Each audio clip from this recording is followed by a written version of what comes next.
GetABigStack.com. We want to help you get a big stack. Let's say you were dealt 6-7 on the button, pretty weak marginal hand. You whittled away and shift out across the table. Your favorite hand is 10-9. Get 21 outs. Half of your money.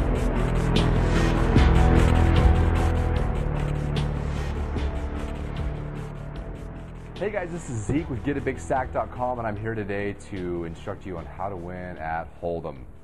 All right, well, where to start? There are many topics to cover, and we don't have time to cover all of them in a 10-minute video. So what we'll do is just give you a very basic, distilled, general theory for winning at Holdem, okay? Now, the idea in Holdem is to get all the chips on the table and take them as your own. Now, how do you do that? You can't get the chips from your opponents unless you put your money in the pot. Now, when determining when to get your chips in the pot, which is in here, or not, you have to take several things into account. The main one being is, do I have a hand that's strong enough to see another card and go to showdown or not? And that's the biggest thing, is reading your own cards. The second is reading your opponent's cards and guesstimating where he's at and what type of range he's got of his hands and whether or not he's got a hand better than yours or not. And if he does have a hand better than you, learning to get away from the hand and get out of the pot. And if he's got a hand that you presume to be weaker than yours, then knowing how to extract the most money out of him is probably one of the most difficult and advanced topics that we could cover, and takes lots of experience to really learn how to effectively do so.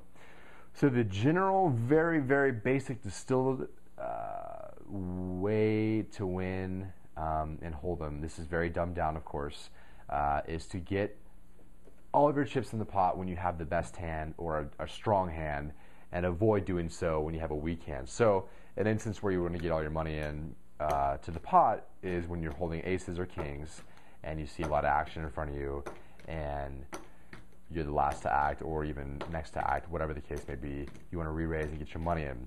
However, those dream situations where you're holding aces and somebody has queens or kings are so few and far between that you're not going to be a profitable player in the long run if you just wait around for premium hands or premium pocket pairs to get your money all in pre-flop. It doesn't happen often enough to make it a high expected value in the long run.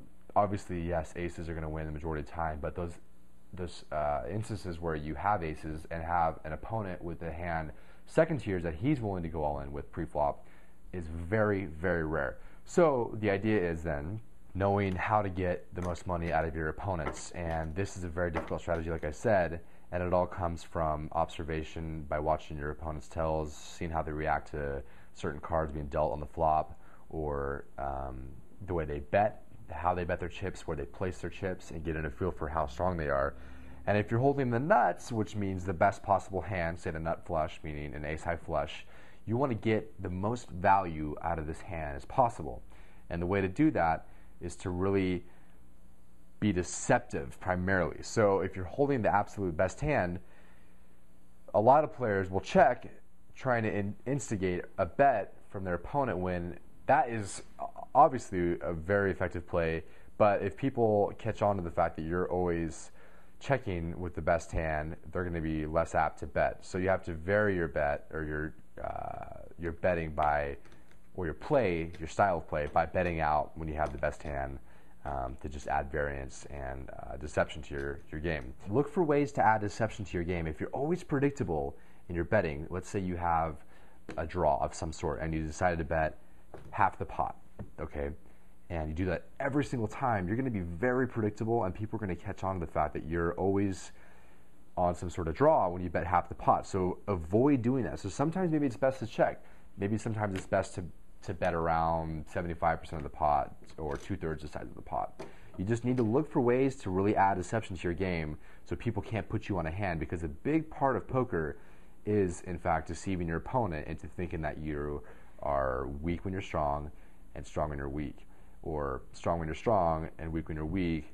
And that is dabbling more with the reverse psychology and backwards thinking and the higher levels of thinking of what does he think that I have? What does he think that I think he has? And what do I think that he thinks that I think that he has? It's the levels of thinking are innumerable. That's what makes this game so incredibly challenging, is really the psychological aspects of the game. But just in brief, to really cover how to really win in Holdem, as a basic general notion, is to get your money in when you have either a made hand. Obviously, if you've got a full house and you got action in front of you, get your money in. If you have a set, the same thing. If you got a straight, a flush, same thing, generally speaking. There's obviously variables involved with that decision process, but generally speaking, a made hand, get your money in.